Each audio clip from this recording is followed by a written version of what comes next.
Dog Films presents Paid to Dream with Charles Dennis. Hello, it's Charles Dennis. Welcome back to Paid to Dream. I'm going to get to that voice in a minute. Just wanted to remind everyone to click like on this and subscribe because there's some wonderful, wonderful guests who have stories to tell that you may have never heard before. And my very special guest this morning, a man I have known for years, is Bruce Davison. There he is. Hi. He waves. It's always good. I wanted to start with the most recent news, which was the restoration of Last Summer. Right. Which was your first movie. First picture I did in 1968 with Barbara Hershey and Richard Thomas and a girl named Catherine Burns, who was nominated for an Academy Award for the film that year. The picture disappeared. It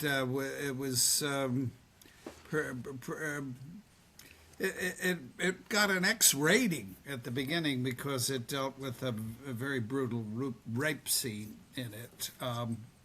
Written by Eleanor Perry, directed by her husband Frank at the time.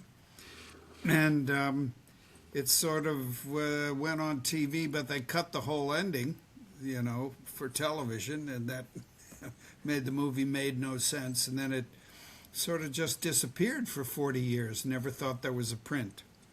Wow. And recently it's been re-excavated and redubbed and released and color corrected and everything. So it's a beautiful print now that's out. I'm so excited. I didn't know until I went on Facebook the other day and saw the picture of you and Barbara outside of the theater in Santa Monica. That's so great. I'm so excited. Well, the DVD will be out soon. The Blu-ray, excuse me. Yeah. It's hard to keep up with the technology. I hope Catherine Burns did 3 movies that year and never made another movie after Catherine Burns. Oh, yes, Catherine. Yes, it was heartbreaking, really, what happened to Catherine because she was a brilliant actress. She stood out amongst the 4 of us, and she did 2 other films, and then she just really got fed up with the way she was treated and quit. And the last I saw her was, I think, in 1980. I was doing The Elephant Man in New York, and she had been part of the Playwrights Horizon, I believe it was, and she was writing plays then. And then shortly after that, she just packed it all in and said, "The hell with this business." Yeah, the show business is not for the faint of heart. No, it certainly isn't. And I want to applaud you for 60 years, almost 60 years of this. I didn't realize until I was doing my research that I saw you on stage in 1968 in Tiger at the Gates. Wow, back at Lincoln Center, yes.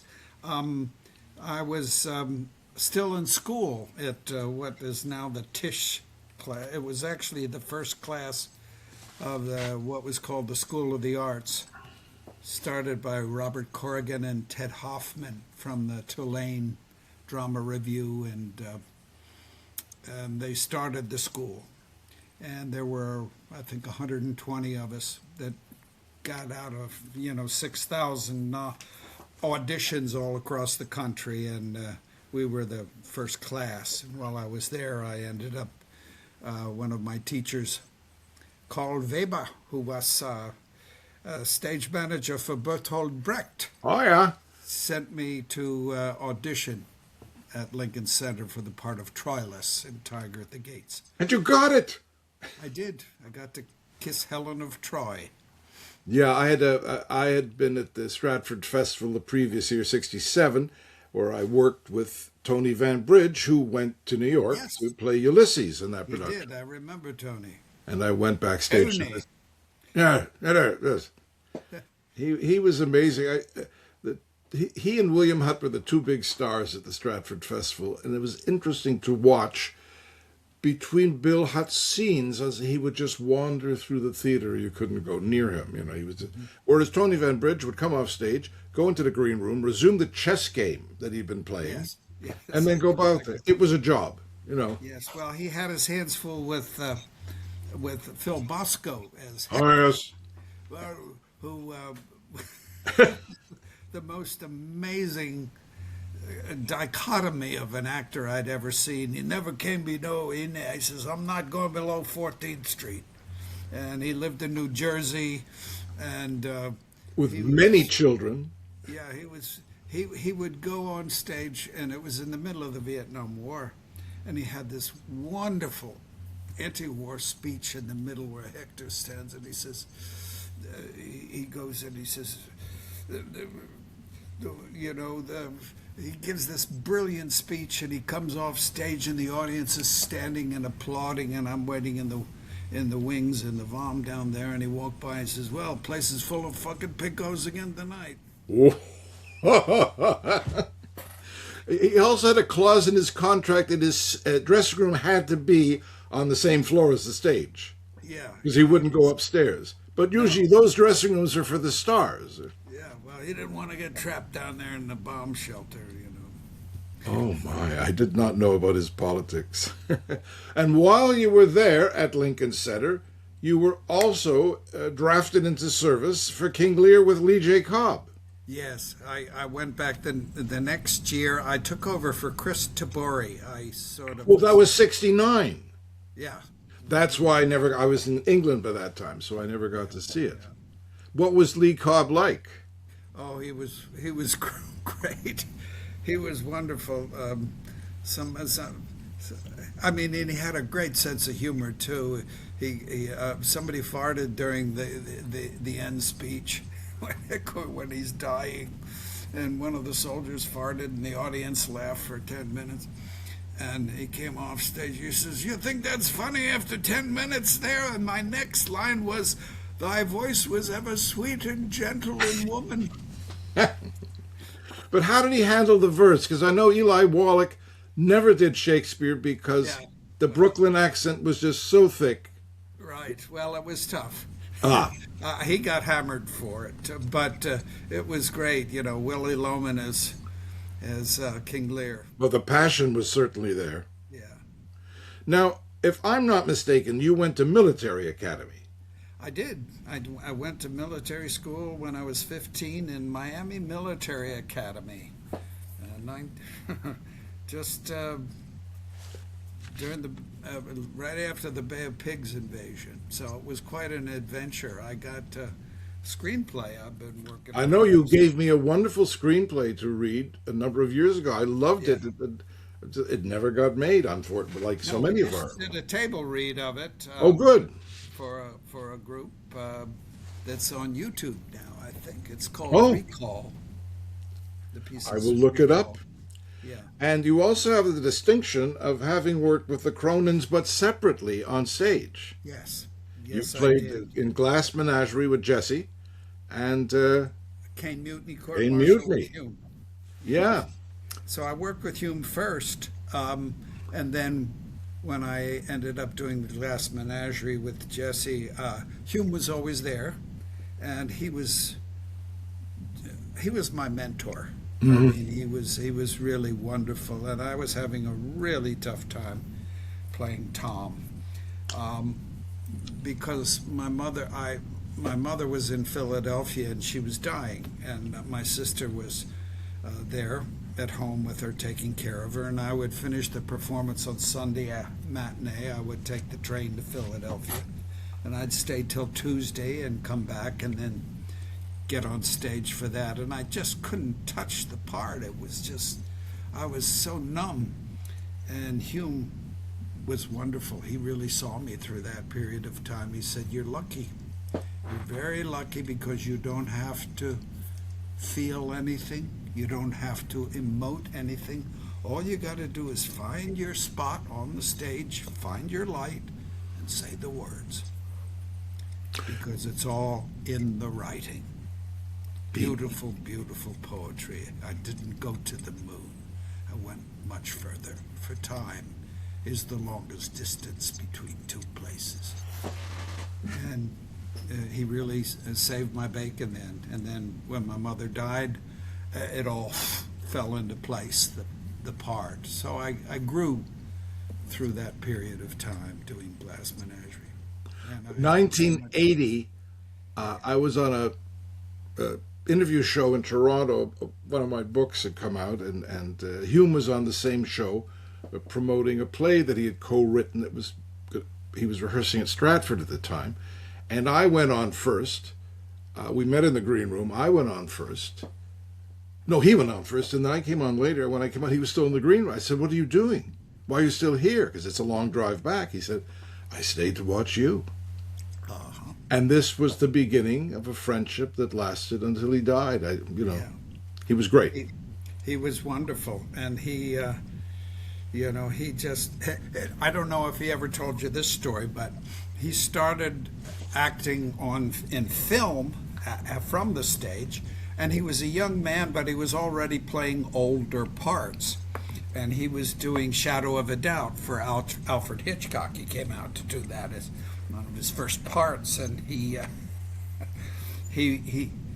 was on stage with Teresa Wright and Joseph Cotton sitting around the table, and she screamed at him, and his reaction was to jump back like that. And Hitchcock said to him, he said, no, when she yells at you, lean into her with your next line. And he said, well, Mr. Hitchcock, it just doesn't feel natural. He said, just do it. And it happened again, and he jumped out. And Hitchcock said, what are you doing? He says, Mr. Hitchcock, it just doesn't feel natural for me to do that, my next line. He said, well, very well, you'll be a natural actor with his head cut off, or you can have a close-up. So that was my first film acting lesson. He came down, he was from a very wealthy family in Canada. As he said to me, mother was a Labatt, Labatt, the brewery. And so when he came to New York to make it as an actor, he stayed at the Waldorf. I mean, what struggling. He had something like $500 a week that his father had given him as a defense money. Yeah. He was. But he and Jesse lived at hotels all the time. All the time. What was that? That wonderful hotel behind the plaza, that residential hotel that the Wyndham.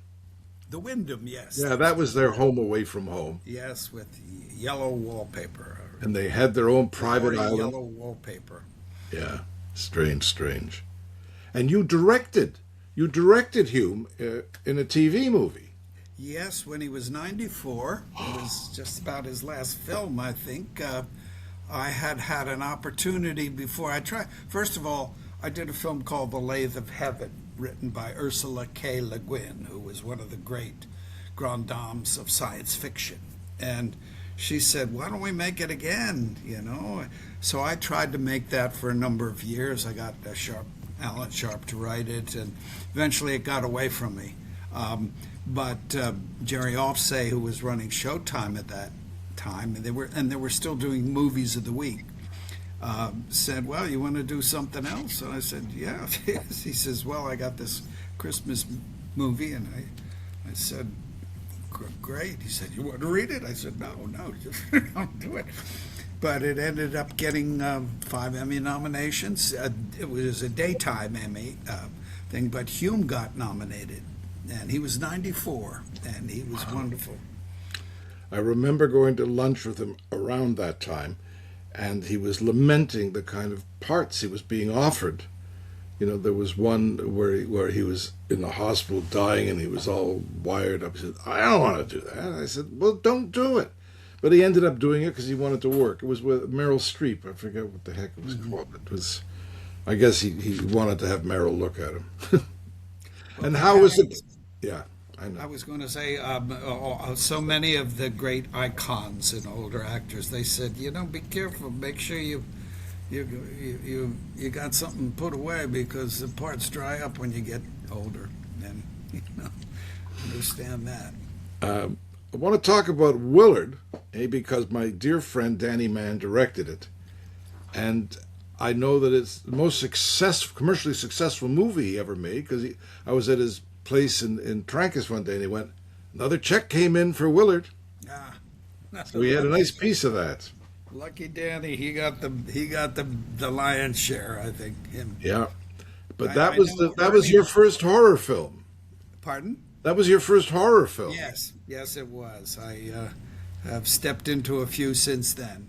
Oh, I remember the when I went to see X-Men, and there you were, nice, attractive Bruce Davison. You walked out of that meeting, and your eyes went, and I said, "Oh, he's one of them." Yes, I sort of melted all over Halle Berry in the first one, and then came back as Mystique in the second. Were you there for the rebellion against Bryan Singer, where Halle Berry said, "You can kiss my black ass"? No, that wasn't Brian. That was I forget his name. The other director. But that's when Brian Cox said, "Half black ass." Yes. Oh, there were two directors on it? I didn't know that. No, this was the third episode. Oh.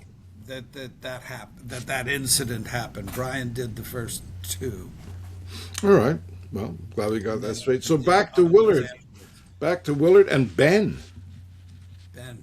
Well, I was Eaton, so I wasn't in Ben. I was a. No. Ben was the sequel, but Ben was the name of your pet. Ben was the Michael Jackson song. That's right. That's what everybody remembers. Yeah. And then there's Ulzana's Raid and Bert, and you do the best Burt Lancaster ever. Can you produce it for us again? What Burt said to you? Son, you're a hell of an actor. Goes without saying. But I'd feel a bit remiss if I didn't give you a bit of advice. You don't use your rehearsal time properly. You try to give a performance for the sound man. You give another performance for the man laying the marks. And you certainly give a performance for all those girl extras hanging around. Comes time to your close-up. Well, I don't want to go on because it gets a little grosser then, but he says, save it for the close-up. You've got that marvelous head of hair. I have the baby blues, the pearly whites. I work with them. So. Yeah, that was a friend of mine, Larry Dobkin, did a film with Bogart called Deadline USA, and Richard Brooks was a director, and it was a scene where Larry and Bogart were coming down the steps of the courthouse, and the camera was like a mile away. Mm-hmm. And Richard Brooks would say, "All right, guys, come on, give it some energy, give that." And Larry took it, and then Bogart grabbed his arm and said, "Fuck him, go for the close-up." So, yeah, that's the deal. The close-up, that's your. You have the foreplay with everything else, and then the close-up is the. Yeah. Yeah. What was Henry Fonda like as a director? He was great to me. It was wonderful because he inspired. I started as an art major, and he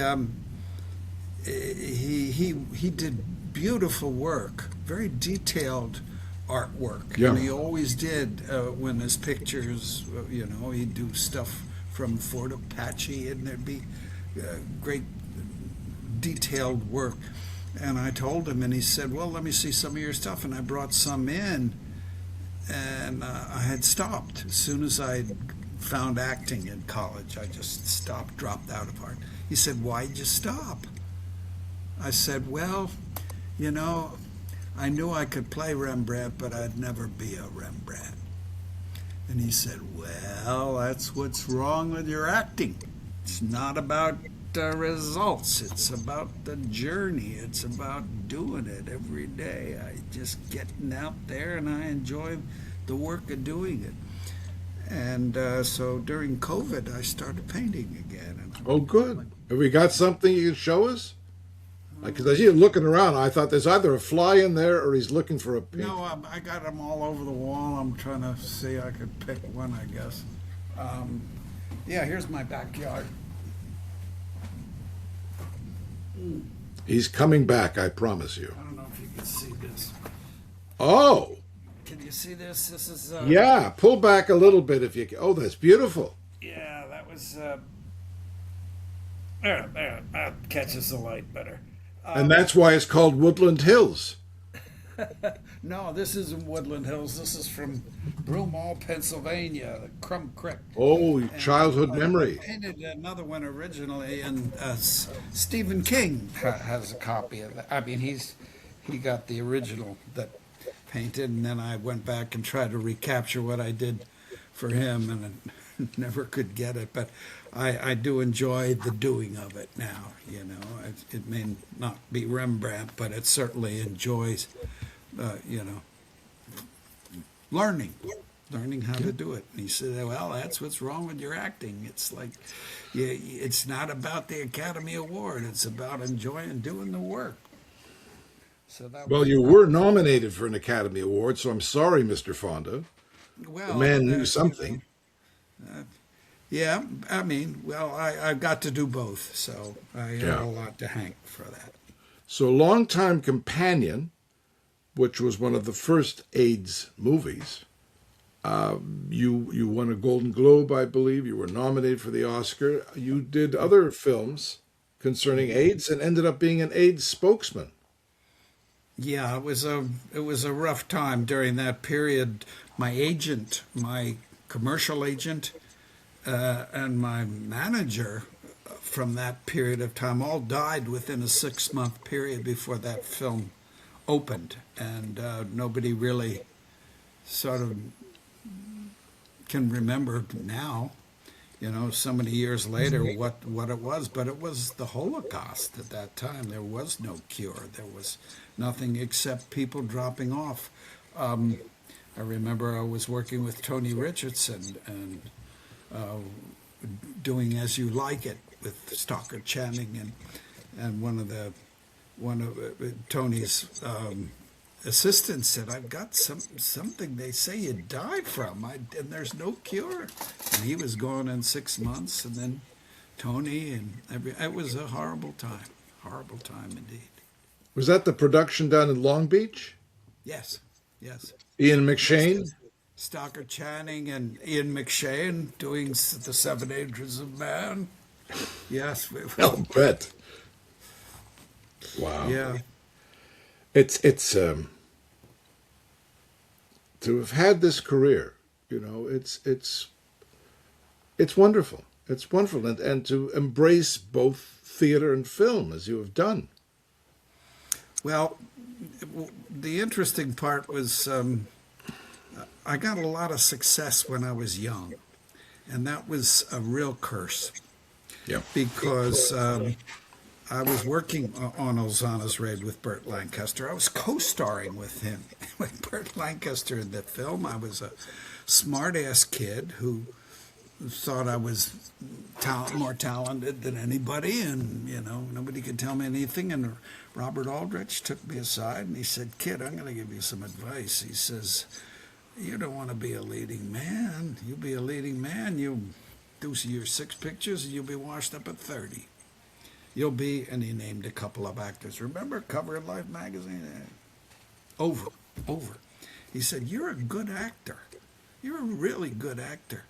Do the supporting roles. Play the villains and the victims and the doctors and the lawyers, and you can raise a family in this town. You'll never be rich, but you could have a career and raise a family. And I said, well, but that's what happened to me.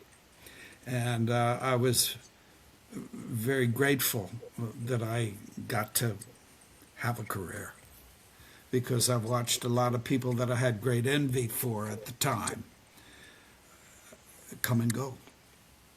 Yeah. Wow.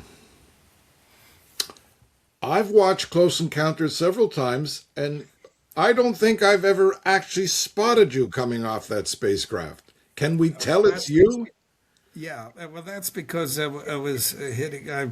I was dating Terry Garr at the time, and I came down, and Stephen was a friend and a neighbor, actually, in Laurel Canyon. And he said, well, come on down. You can be one of the 4 pilots getting off. The other to the writers, and you can be one. He said, well, I have to cover you up because I just done, I don't know whether it was Willard or something that was out, but he said, I can't have you stepping off the plane and seeing you. So he put the thing over, and I come down and I'm in the shadow. But if you look and you stop the frame, I'm the guy, the fourth guy over on the left, the first ones that get off the mothership. So you can stop the frame now. So you can stop the frame. You can see it's me. Wow. And the Crucible. Yes. With Daniel and Winona and Nick Heitner, who's a wonderful, wonderful. Yes, director. wonderful. And was Mr. Miller on the set? Yes, he was. So what was he like? Oh man. Well, he would sit behind the video village at one time. He came down and he'd sit back there like that, and I'm sitting with, I'm terrified, and I'm leading the congregation with 400 of my parishioners, and I'm going on and expounding and damning to hell this person and this person. And I walked by him otherwise, and he says, you're doing a good job. You're bringing stuff to Paris I didn't even think about. And I said, well, thank you, sir. That means more than you can ever know, because you're the reason I am an actor. He said, what? I said, I was in art class, and I took an elective. And in the elective, it was appreciation of theater and theater history. And we were given a little passage to memorize and learn and say in front of the class, as a theater experiment. And I was given one that I remember to this day. It changed my life. And it was, see if I can paraphrase it, because it's been burned in my memory.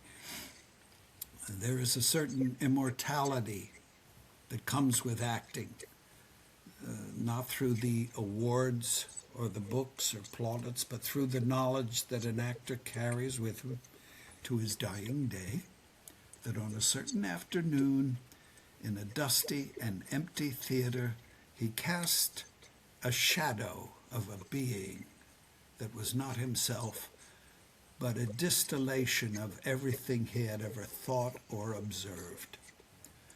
All the unsingable heart song that the ordinary man may feel but never utter, he gives voice to, and in so doing, somehow joins the ages. And I said, and you wrote that? And he said, I wrote that about Lee Cobb. I wrote it about him when we were doing, when we were putting, Death of a Salesman together, and we were joining stuff, and Mildred Dunnick was finding her part, and Arthur Kennedy was coming together as good Biff, but, Lee, he just sat there like a lost walrus on a stool, mumbling to himself. And I said to Kazan, I said, well, what do you think? Should we fire him? Get somebody else? And Kazan said, give him time. And he said, and then one day he looked up and he started talking about a crack in the ceiling. And there was no crack in the ceiling, but there was Willie Loman, the greatest performance of mid-century. And that's what I wrote that about. That was about Lee. Wow. And so I always carry that with me. I mean, the nobility of what a gift it is to be that were the words that I learned in college from Arthur Miller, and I got to acknowledge that to him during the Crucible. Do you miss the theater? That's a good one. Yeah, I miss the church part. The part in which you're connected with 1,200 people, and you are with them, and it's the actor's medium. But I sure don't miss eight shows a week for 6 months where you have no life, and all you do is come home and try to wind down, try to get a night's sleep, get up the next day and go and do it again for 8 performances a week. And that's tough. I hadn't been on stage for 12 years Yeah. when I did Death Trap in 1980, and I had been Oh, hired. I'd been hired to write a screenplay, and said, "Oh, great!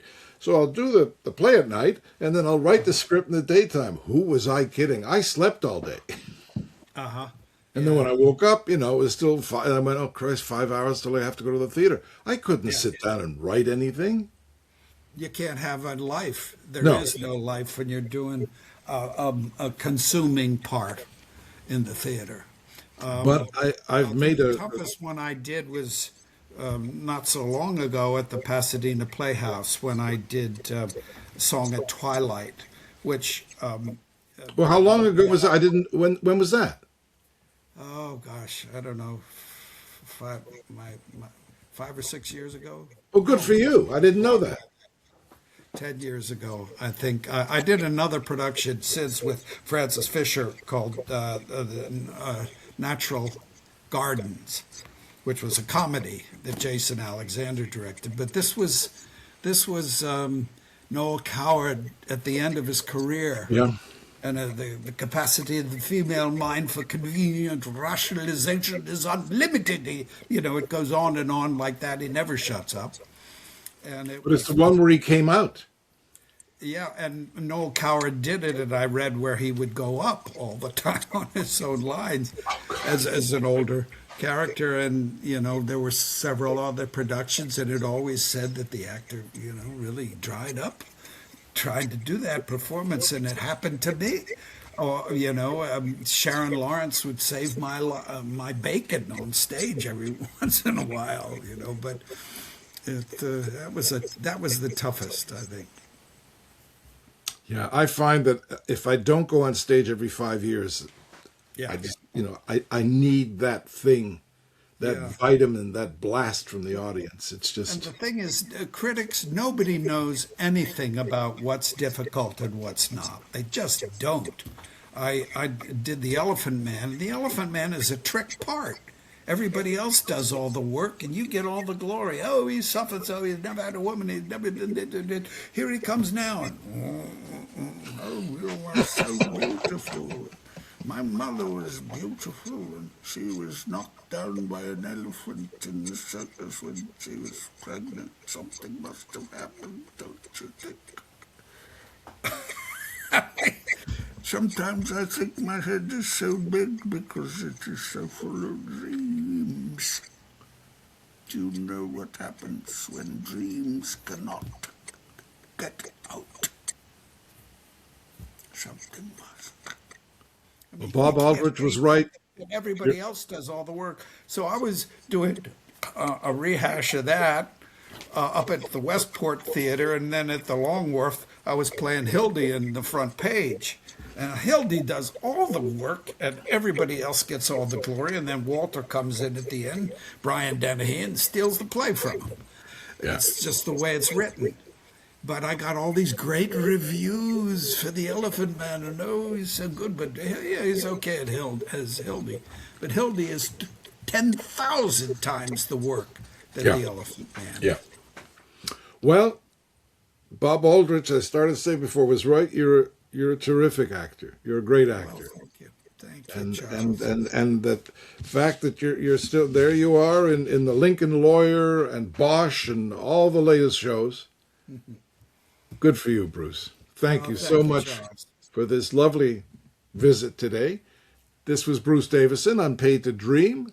Like it, like him. Subscribe. Bye-bye. Thank you, Charles. Good to see you.